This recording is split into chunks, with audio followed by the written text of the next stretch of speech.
Pessoal, você está aqui mais uma vez no Conversa Segura, um programa onde eu trago profissionais da área de cibersegurança que já estão estabelecidos na sua carreira para contar um pouco para nós sobre como foi seu começo de carreira, sobre as oportunidades que nós temos hoje no mercado e para você ter um pouco mais de contato com outros profissionais também. E hoje não é diferente, eu trago aqui um grande amigo do capítulo São Paulo da C-Square, ele recentemente se certificou CISP, e está aí caminhando para outras certificações, para você ver como certificação é algo importante até no mercado atualmente, né? E para você que está começando na sua carreira, né, nós vamos conversar aqui sobre alguns outros assuntos e sobre o mercado. Muito obrigado, Alexandre, por ter aceito o meu convite. Seja bem-vindo ao Conversa Segura. Valeu, obrigado, Fábio. Vai ser um prazer conversar com você. A gente vai trazer algumas informações que são importantes aí para ajudar o pessoal que está iniciando na carreira. Beleza. E para quem ainda não te conhece, Alexandre, o que você faz hoje na área de cibersegurança? Que área que você está atuando hoje? Eu trabalho na Tata, eu atuo na gestão de segurança de informação, eu interajo com times de cyber que estão à minha volta, né? A gente faz resposta a incidente, a gente faz investigação, auditoria, toda sorte de produtos de segurança que a gente precisa fazer numa grande empresa, eu toco hoje no Brasil. O meu escopo é Brasil, né? Então, você trabalha mais na área de consultoria, prestando serviço para clientes no Brasil, é isso? Até um tempo atrás eu estava dentro dos clientes, eu fazia exatamente isso. Ficava prestando consultoria para clientes no Brasil, para clientes da TCS. Hoje não. Hoje eu atuo dentro da TCS, suportando as áreas que já estão estabelecidas dentro dos clientes. Então tem os profissionais que ficam frente cliente e tem eu e mais um time que responde pela TAM, que fica fazendo toda a parte de segurança de background, né? Então todo estabelecimento de infraestrutura de segurança, suporte aos projetos e às operações, e às vezes, quando precisa de alguma ajuda dentro do cliente, a gente faz também. Bom, eu, no meu passado, eu trabalhei muito com consultoria, né? Uhum. Implementando novos projetos, depois eu passava para um time de operação. Hoje a TCS ela faz os dois, né? Tanto consultoria quanto operação. Sim, a gente tem times dentro do cliente, alocação direta, a gente faz execução de projeto, começo, meio e fim, desse de implantação de produto, de implantação de algum conceito, algum controle, criação de normas, políticas, toda essa parte de segurança também. E a gente tem os times mesclados, né? Então tem SOC também, tem resposta, tem forense, tem toda sorte de serviço de segurança. E tem diferença da quantidade de vagas? Hoje tem mais vagas para operação, mais vagas para consultoria. Para quem está pensando em começar, é melhor já partir para uma área que tem mais vagas? Puxa, eu, eu, eu consigo perceber o seguinte: defesa sempre tem mais vaga, né? Mas tem muita gente querendo entrar para fazer pentest. Tem muita gente Sim. querendo entrar para fazer pentest. É muito curioso a gente ver que o pessoal, eu não sei muito bem ainda, eu ainda estou tentando entender bem o mundo de como as pessoas mais jovens pensam a respeito desse cenário, porque não é um cenário fácil, né? O cenário de pentest é um cenário bem desafiador, multidisciplinar a todo custo, mas o pessoal quer começar na área por pentest. E eu falo assim, eu sou da área clássica de segurança, né? Que acredita que é interessante o pessoal crescer a passos firmes, né? Então, conhecer base de redes de computadores, conhecer mais de um sistema operacional, começar a dar alguns primeiros passos com identificação de ataques, comer log para caramba, para entender como é que aquilo funciona. Mas não, rapaz, Verdade. às vezes a gente encontra um cara que tá tentando correr, mas ainda não sabe andar, é igual um bebê mesmo, é muito engraçado. E você, como que você começou na área de segurança? Muita gente vem de migração de área, né? Trabalhava Sim, com infra, desenvolvimento, e depois migra para a área de cibersegurança. Você já queria trabalhar com segurança ou acabou acontecendo? cara, acabou acontecendo. Eu entrei numa empresa estatal, numa repartição pública para trabalhar com sistemas operacionais. Eu fazia hardening de sistemas operacionais. Depois eu passei a cuidar de sistemas de internet, né, que era a denominação que eles tinham lá. Então, cuidava de infraestrutura de internet mesmo, serviço de DNS, firewalls internos, que tinha um outro grupo que cuidava de borda e eu cuidava de firewalls internos. Naquela época, a definição era para que a gente fizesse a abordagem open source, né? Então, a gente tinha muita coisa em Linux, tinha FreeBSD, tinha OpenBSD, era bastante, era de bastante aprendizado. E aí a gente cuidava de segurança e nem chamava de segurança. Era parte do processo você saber configurar a máquina adequadamente, desabilitar serviço, fazer o que a gente chama de hardening hoje, ou isolar redes com firewall, era parte do trabalho, né? E tinha o pessoal de segurança, que era o pessoal de segurança de rede, basicamente, que cuidava dos firewalls de borda e tal. E a gente não fazia, eu não fazia parte desse time. E foi assim que eu comecei, pegando os serviços de controle de acesso, proxy, essas coisas, né? Autenticando o serviço de internet em bases de dados mais elaboradas para isso, como OpenODAP, como Active Directory do Windows, e assim foi. E quando foi que foi o seu primeiro curso, assim, que você falou assim, poxa, agora, peraí que agora eu estou trabalhando em segurança. Foi por curso, foi livro, como que foi Foi seu processo de quando, aprendizado? olha, o- teve um grupo, o pessoal que foi fazer uns cursos na Sun, porque a gente trabalhava com muitos com solares lá, né? E o pessoal Uhum. foi fazer um curso na Sun e tinha um grupo grande, então eles dividiram as áreas. Tinha um curso muito interessante da Sun que era análise de falhas, onde você já era experiente e eles davam um curso para você resolver problemas. E tinha um outro curso que mesclava isso com segurança. E o pessoal trouxe as apostilas, porque naquela época não tinha curso disponível para todo mundo. Eu copiei as apostilas e fiquei lendo aquele negócio e tentando reproduzir nas máquinas de laboratório. E foi assim que eu comecei a pensar a respeito de segurança propriamente dita, né? Mas a gente não tinha muito acesso às, às, às barreiras de segurança para esse tipo de sistema operacional como um todo, né? Então, o que a gente cuidava mais passou a ser as primeiras máquinas os primeiros serviços que a gente recebeu eram máquinas Linux. E aí eu fui na For Linux e no junto com o pessoal lá com o Ralph e tal, fazer o primeiro curso no Senac, rapaz, lá em 1998. Fazer o primeiro curso de segurança para sistema para Linux de São Paulo. Até o tempo atrás eu publiquei uma foto com uma camiseta lá antiga que nem serve mais, eu só tenho de saudosismo mesmo, Recordação. falando do primeiro encontro de usuários Linux, que foi quando a gente fez esse curso lá. Foi bem legal.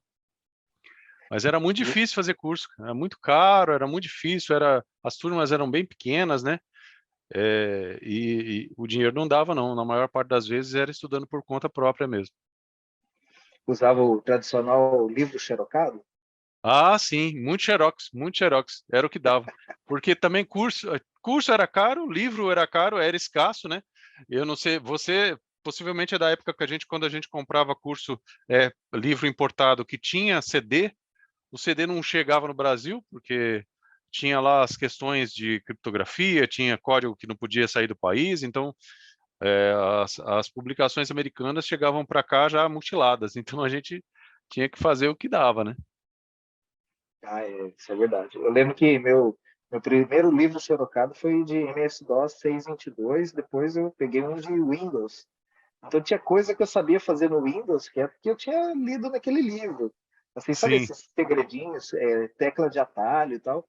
E o sim. pessoal falava assim, cara, Pips. eu fiz microcamp, fiz microlins, um monte desses cursos, e não aprendi isso, né? Mas era porque eu tinha Exatamente. lido no livro. E quase ninguém, né, lia livro de sistema operacional, né? E você Não, não falou mesmo. também de livro com CD. Eu acho que o meu primeiro livro com CD que eu comprei importado foi do Windows 2000, que realmente não vinha o CD. E eu Pois é. reclamei na Submarino, porque eu falei, cara, cadê o CD? Ah, esse livro é importado, então não Não pode vir, vem. não vem o CD. barreiras de antigamente, né? Sim, Mas exatamente. isso foi nessa empresa estatal, né, que você trabalhou e depois, assim, primeiro, vamos dizer assim, primeiro emprego, carteira assinada que o pessoal lá anotou na área de segurança. Qual que foi o seu primeiro cargo na área de segurança? Bem, eu saí desse lugar, eu trabalhei na Secretaria de Fazenda, né? Não há problema de comentar, Uhum, porque todo mundo sim, conhece, todo mundo que me tem, tá aberto no LinkedIn e tal. E depois eu saí da Cefaz, depois de 9 anos trabalhando lá, eu fui para a EDS. EDS foi escola de muita gente, né? Muita gente boa que eu conheço trabalhou na EDS. E lá nós tínhamos um programa para o qual a gente foi contratado, que era um grupo muito grande, multidisciplinar. Então, tinha gente de rede, tinha gente de sistemas operacionais, tinha gente de serviço de internet, tinha gente de desenvolvimento, porque naquela época não tinha virtualização e a EDS tinha comprado uma empresa que chamava Loud Cloud, que queria fazer automação de data center. E aquilo era muito inovador, porque você conseguia fazer com que um operador plugasse um disquete ou alguma coisa parecida num servidor remoto e a partir dali a gente tomava conta do servidor e fazia todo o setup do servidor remotamente. E aquilo podia ser feito em escala, então era uma coisa muito legal. E a gente tinha uma demanda de fazer aquilo para mais de 60 mil servidores no mundo todo. Era um projeto muito desafiador. Foi a primeira vez que eu trabalhei com uma infraestrutura tão grande, que a EDS tinha um parque gigante, né, de clientes. Então foi bem uhum. legal. E eu, não, eu trabalhava com atividades de segurança, mas ainda assim, na minha carteira estava como especialista de infraestrutura. E aí quando eu saí de lá, depois de quase 3 anos, que eu assumi o primeiro posto onde tinha registrado mesmo como coordenador de segurança, foi na Yamaha, em 2006. Já tinha, puxa, já tinha mais de 10 anos de sênior já, quando eu consegui o primeiro posto assim. E como que foi todo esse processo? A gente falou aqui de livros e tudo mais, mas aprendeu muito com a experiência, ou ainda rolou outros cursos, graduação, por exemplo, você chegou a investir Sim, em graduação ou pós-graduação na área de segurança? sim, eu fiz a pós-graduação, se eu não me engano, foi a primeira pós-graduação que teve em segurança, foi no IBTA. Alguns caras que a gente conhece davam aula lá e era o primeiro curso que davam aula também. O Anquises deu aula para mim. Alguns caras que a gente conhece já que já estão figurinhas carimbadas. Esse curso foi bem legal, mas ele era de gestão, né? Então ele não era um curso técnico, apesar de ter algumas matérias que precisavam de um conhecimento técnico, mas ele era um curso para gestão de segurança. E o que eu aprendi da parte técnica de segurança até então foi fazendo em casa mesmo. Foi testando, estudando, lendo livro, e fazendo alguns cursos. Depois disso, os cursos começaram a se popularizar, mas ainda eram muito caros. Mas depois que eu entrei com foco em segurança, as coisas ficaram mais fáceis, porque eu tinha acesso a outro grupo de profissionais, né? Então, inclusive acesso a fornecedores de produtos de segurança, que antes eu ficava olhando de longe, porque eu não tinha contato com eles, né? Então, a partir daí, as coisas realmente mudaram. 2005, final de 2005, começo de 2006. E como que era, ou como é esse network, né? Porque tem muita gente que, obviamente, nos acompanha aqui no canal, que não sabe a realidade de São Paulo, né? São Paulo parece ser grande, mas o nosso mercado de segurança é muito pequeno. Você comentou aí, por exemplo, do Anquises, né? O Anquises um cara que todo mundo conhece na área Sim, de segurança, pelo menos já viu aqui em São Paulo, né? Já viu ele em alguma palestra, algum evento. E tem, vou dizer assim, uma panelinha, né? Mas tem um grupo aqui de pessoas que você mais ou menos conhece, você sai de uma empresa, vai para outra, você já trabalhou com algum cara que está ali. Eu mesmo estou numa empresa agora que eu já trabalhei com outros caras ali em outras empresas, né? sim. Não só na área de segurança. Mas como que funciona esse network aqui em São Paulo? O pessoal se ajuda? faz mentorização, tem associações? Eu já falo aqui Olha, também do capítulo, né? Mas tem algum outro lugar que o pessoal se encontra? olha, eu acho que antes o pessoal se ajudava mais. Eu acho que na época do CISP-BR, do Yahoo Groups e tal, Uhum. o pessoal ajudava mais os outros, postava dúvida e tal. Hoje o negócio ficou um pouco mais, eh, ficou mais dinâmico, tem mais acesso à informação, mas é muito de expor o que você pensa do que discutir a respeito daquilo ou de tentar sanar uma dúvida com um colega. Eu não sei, eu acho que os mecanismos de mídia que nós passamos a adotar nos últimos anos têm dificultado isso.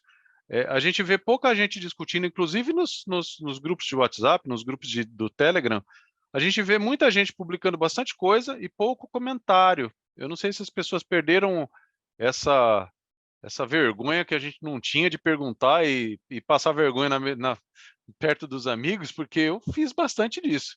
Eu mandava cada coisa e foi assim que eu fui aprendendo. Às vezes encontrava uns troll pelo caminho e o pessoal me dava umas Ah, broncas, mas era assim mesmo. E hoje, o que eu vejo que a parte de network ajuda bastante eu já entrevistei e já fui entrevistado por muitos colegas. Então, hum, o grupo de segurança no Brasil, ele é pequeno mesmo. Você muito facilmente você encontra as pessoas nos eventos, você encontra as pessoas nos cursos, nos treinamentos. Dificilmente hoje você faz um curso de alto nível onde não tem pelo menos um ou dois conhecidos seus. Então, a área de segurança é restrita. E você pode perceber isso pela quantidade de funcionários, né? Qual é a quantidade de profissionais de segurança que tem para cada 1.000 funcionários? Então, o grupo precisa ser é restrito mesmo. Não precisa, mas é restrito mesmo. entendi. E você está numa posição hoje, né, que você contrata gente e você tem mais acesso assim às vagas, né? Como que você vê o mercado hoje? Você vê que tem mais oportunidades hoje para quem já está na área e quer trocar de emprego ou ainda tem muito espaço para quem quer começar? Eu acho que nós estamos numa fase de transição. O que está acontecendo? As empresas perceberam que não tem gente para todo mundo. Então, quando você pretende trazer alguém, quando você pretende contratar um profissional, por exemplo, de nível sênior, dificilmente você já não sabe que você vai ter que tirar ele de algum lugar, porque ele está empregado. Só que é muito difícil, né? Porque você tem que romper uma série de barreiras até que convença esse camarada de te ouvir, e depois algumas outras barreiras para fazer com que a proposta seja suficientemente boa para que ele saia do lugar onde ele está. E isso tudo é muito desgastante, toma muito tempo e nem sempre a gente consegue repor as vagas na velocidade que a gente precisa. Então, as empresas começaram a tentar formar. Eu acho que 2022 está começando um movimento importante. Eu vi há um tempo atrás dois grandes bancos criando suas próprias universidades para desenvolvimento e tinha células de desenvolvimento seguro. Então isso é muito legal. Bacana. Eu vejo que as coisas podem ter começado a mudar para quem está começando. Isso é muito legal, porque a gente ouve muito falar, né? Poxa, a gente quer um júnior aqui, mas o cara tem que ter 5 anos de experiência. Que diabo é isso, né? Não é júnior, cara. Calma lá, né? Vai pegar um estagiário, vai pegar um trainee. Trainee é trainee, ele está vindo do zero. A gente tem que formar o camarada, né? Não adianta querer colher só. Então as empresas já começaram a perceber isso. E tem muita Ah, vaga para gente que está começando. Tem mais vaga, obviamente, tem mais vaga para quem já é formado, mas está começando a ter vaga para quem está começando também. e você tem contato, por exemplo, com universidades ou alguma coisa assim? Você vê que as próprias universidades estão tentando se aproximar das empresas? Sim, a TCS já tem uma experiência de longa data de tentar trazer gente das universidades. Em São Paulo já teve uma iniciativa que começou há uns 5 anos, pelo menos, em Carapicuíba. a gente escolhe lugares onde o acesso é mais dificultado, né? Então, é muito fácil a gente buscar alunos super preparados nas universidades mais famosas, nas universidades mais conhecidas, aqui em São Paulo, por exemplo. Mas a gente tem uma parte importante de tentar buscar e tentar, obviamente que isso não é filantropia, mas é ajudar quem está crescendo, quem está tentando entrar no mercado, e normalmente aqueles que têm menos chances.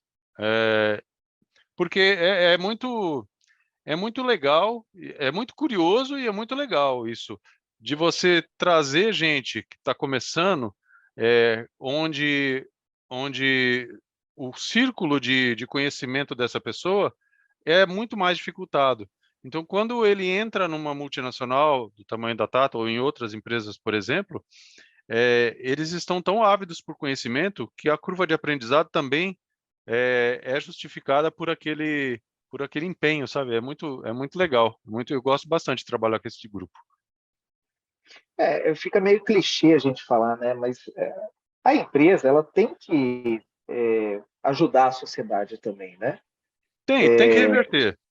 Tem que reverter, e não só em impostos, né? Porque as nossas empresas pagam muitos impostos, isso é verdade. Sim, Mas se a gente tem uma chance de mudar a vida das pessoas, né, cara? Eu já contei aqui minha história várias vezes no canal, mas eu, cara, se não fosse uma empresa, eu sou nascido em Londrina, né? Se não fosse uma empresa lá de Londrina oferecer um curso de informática a R$ 15 por mês, enquanto todos os outros ofereciam 80, R$ 90, se não fosse aquela empresa oferecer R$ 15 por mês, cara, eu não conseguiria fazer o meu curso de informática e não poderia estar onde eu estou hoje, né? Depois sim. eu evoluí, fiz faculdade, tudo, paguei do meu próprio bolso, mas aí eu já trabalhava na área de segurança, já trabalhava na área de infra, então pude me bancar, né? E é isso que a Uhum, gente tem que fazer, né? A gente tem que dar oportunidade para quem está começando e, assim, ou através de treinamento, ou através de reuniões, network, como a gente faz lá no capítulo, chamada para eventos, aqui conteúdo no canal para o pessoal poder estudar de casa também, né? sim, E dar oportunidade, né? E com isso a gente consegue levar mais gente. E realmente, cara, como você disse, o cara dá mais valor, né? Eu mesmo, eu sim. dava mais valor quando era na minha época, né? Acho que É, a gente viveu aquela negócio de o cara te oferecer um livro e você estudar por conta, né? E, meu, putz, eu consegui isso o cara me deu uma oportunidade, eu consegui, né? A gente é fruto um pouco disso, né? sim, sim. Assim, antes de trabalhar, de começar a trabalhar na Cefaz, começar a trabalhar com TI, eu comecei a trabalhar na Cefaz em 94. Eu já tinha 24 anos e eu comecei a trabalhar com 12 anos. Eu fiz tudo que é coisa que eu podia fazer que não era ilegal para conseguir sobreviver, para conseguir trabalhar, né? Então eu Uhum. trabalhei com auxiliar de concretista, eu já fui trabalhar. O primeiro trabalho mesmo foi em agricultura, foi em horta. E eu me lembro que era uma desgraça, porque na época do inverno, cara, para lavar beterraba, lavar cenoura, as mãos congelam. Eu me lembro até hoje disso. É, e assim, quando eu comecei, eu ficava meio errante, assim, sabe, com trabalhos, porque eu queria trabalhar por qualquer coisa que me pagasse um dinheiro que naquela época era adequado para mim. E eu só consegui é, pensar e parar e pensar, olha, eu preciso estudar para conseguir um emprego melhor, porque duas pessoas me deram uma chapuletada na cabeça. Uhum. Uma foi um cara que eu estava trabalhando, eu era auxiliar de concretista e eu estava trabalhando na casa dele. Eu fui trabalhar no final de semana para ele, para fazer algumas outras coisas, e passei lá o sábado inteiro, junto com ele, com os filhos dele que tinham a minha idade, e, e foi tudo legal. Só que na segunda-feira tinha um bilhete na porta do trabalho falando assim: olha, tá aqui o seu pagamento, não volte mais aqui porque você precisa estudar. Você não pode ficar aqui. E eu fiquei louco de raiva. Louco, imagina. Eu ganhava bem, cara, porque o trabalho era muito pesado, né? Eu Uhum. fazia. Fazia academia de segunda a sexta. E aí depois eu saí desse lugar e fiquei tentando outros trabalhos dessa mesma linha e tal, até que eu encontrei uma pessoa na Nitroquímica, aqui na antiga Nitroquímica em São Miguel Paulista, e a moça da RH falou assim, você não pode ficar aqui, você tem que estudar. Você é jovem, você já não. O que você está fazendo? Que você não está fazendo faculdade ainda, né? Naquela época eu tinha 20 anos. O que você está fazendo? Que você está fazendo faculdade ainda? O que você está pensando da vida? E me deu um chacoalhão, né? E eu voltei para casa doido porque a vaga era boa. E aí eu falei, bem, vou estudar. Mas eu acho que o grande ponto é que foi o turning point na minha vida foi a ajuda. Teve alguém que olhou e falou assim, cara, tá faltando pouco, chega aí que eu vou te ajudar. E isso aconteceu comigo com 2 amigos que me trouxeram para a área de TI. E viram que eu estava ali meio errante, assim, né? Buscando qualquer coisa, eles falaram assim, cara, se você gostar de estudar e você se empenhar, essas coisas vão dar certo. E foi assim mesmo. Os caras pegaram na minha mão mesmo e me trouxeram para dentro do data center, que não era data center ainda, que chamava CPD. Sim. E eu fiquei lá fazendo manutenção em Cabo Manga de mainframe, até que surgiu uma oportunidade, e aí eu engrenei. Então, precisa realmente de alguém que olhe, né? É interessante que olhe para alguém que, ainda que não seja uma pessoa, mas seja uma instituição que olhe e fale assim, olha, a gente precisa da oportunidade, porque as coisas fluem, né? Depois disso. Uhum. Bom, isso a gente já então está fazendo no nosso dia a dia, né? Tanto no nosso trabalho de network, de divulgação e você na empresa, né? E a gente já deu aqui várias dicas para o pessoal, né? Já deu aqui um chacoalhão, né? Uma motivação para o pessoal ingressar na área. E assim, como última dica, Alexandre, que a gente já está chegando ao final, o que você fala para quem está começando em termos de estudo? Porque a gente comentou aqui agora há pouco que o pessoal quer muito hacker ético e não sei o quê. Mas o que você vê hoje no mercado que vai ser futuro daqui a 2 anos ou 3 anos, além do hacker ético? Tem outra área, por exemplo, inteligência artificial voltada para a segurança, ou nuvem? O que você vislumbra hoje da posição onde você está hoje? Se chegasse, por exemplo, um primo, um sobrinho, falasse assim, olha, eu quero começar na área de segurança, o que eu devo estudar? Olha, tem coisas que a gente pode estudar por conta própria, então conhecer sistemas operacionais é importante e vai te ajudar para a vida inteira. Então, se você conheça bem o Windows, conheça bem Linux. Eu acho que esses dois são bons começos. Se você conseguir conhecer o macOS também vai ser legal, mas isso é um pouco mais restrito. As plataformas são importantes. Saber como isso se comunica, né? Conhecer o básico do fundamento de rede é importante, porque isso vai te levar para o próximo ponto, que é computação em nuvem. Então, não há muitos anos já não é mais uma novidade, é uma realidade em muitas empresas, na maior parte delas tem algum serviço de nuvem. Entender como os principais fabricantes trabalham, como os principais provedores trabalham, quais são as diferenças.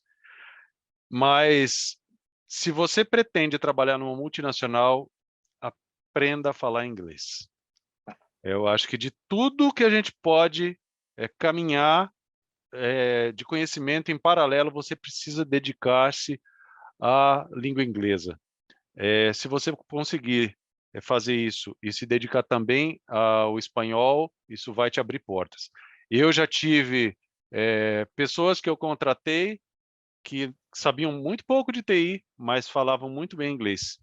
E depois de 1 ano e pouco de treinamento, que a gente sabia que era mais fácil ensinar aquilo básico de TI que precisava do que ensinar a língua inglesa. E a pessoa estava desempenhando o que a gente precisava. Então, aprender o básico de sistemas operacionais, aprender cloud computing, aprender defesa, né, hardening de sistemas operacionais, você vai começar a mexer com Faro, com IDS, com alerta, com log e tal, mas saiba fazer isso com a língua inglesa, porque isso é muito importante. Abre portas, né? A gente, Sim, sim. aprendendo inglês, a gente tem acesso a muito mais informação do que a informação que hoje está restrita em português, né? Sim, isso já é uma prática há muito tempo. Quando você pega um livro em português, você está vendo um conteúdo que tem pelo menos 3 anos de idade, né? Ele foi lançado em algum lugar, normalmente nos Estados Unidos, ou em outro país de língua inglesa. Depois alguém falou, uia, isso pode ser vendável. Aí traduz aquilo e depois vem para você. Então tem uns 3 ou 4 anos aí que aquela coisa já não é mais novidade. Então, beber na fonte é importante, né? Sim, com certeza. Alexandre, muito obrigado pelo seu tempo, sua dedicação, por compartilhar aqui um pouco da sua história com a gente e Legal. também pelo trabalho grande aí que você está executando junto à TCS, dando oportunidades aí para quem está começando, treinando pessoas que já começaram, né? Que as pessoas Sim, também precisam evoluir. Esse é o segundo passo que eu falo na carreira, né? Então, o primeiro passo é entrar na área de segurança, depois sim, é se especializar numa área, evoluir, crescer, chegar ao CISP, né, por exemplo, sim, e aí conseguir ter uma vida mais tranquila, uma vida mais confortável, que é o que todo mundo almeja, né? Então, sim, muito sim. obrigado, então, por esse trabalho, Alexandre. Eu agradeço a oportunidade, gente, que estudem. É o caminho mais, pode ser não ser o caminho mais fácil, mas é o caminho mais certeiro e mais firme que você tem na sua vida profissional, é estudar e fazer a coisa certa. Beleza, valeu, cara. Bom, vocês viram aí o bate-papo com o Alexandre Augusto, esse grande profissional da região de São Paulo, que contou um pouco da sua história de vida, contou um pouco aí sobre o seu começo, da sua carreira, e hoje ele faz um grande trabalho junto à TCS, na área de consultoria e também de operação. Se você quiser que eu entreviste outras pessoas aqui também, sugira aqui nos comentários, a gente corre atrás aí do nosso network para trazer esses profissionais aqui para você conhecer a história. E se você tem alguma dúvida na área de cibersegurança, quer saber sobre algum detalhe, ouviu alguma oportunidade e falando de alguma tecnologia que você ainda não conhece, também sugira aqui nos comentários que a gente prepara um vídeo explicando sobre isso, né, ou um conteúdo no canal Fique Seguro. Muito obrigado pela sua audiência e, como eu sempre digo, fiquem seguros.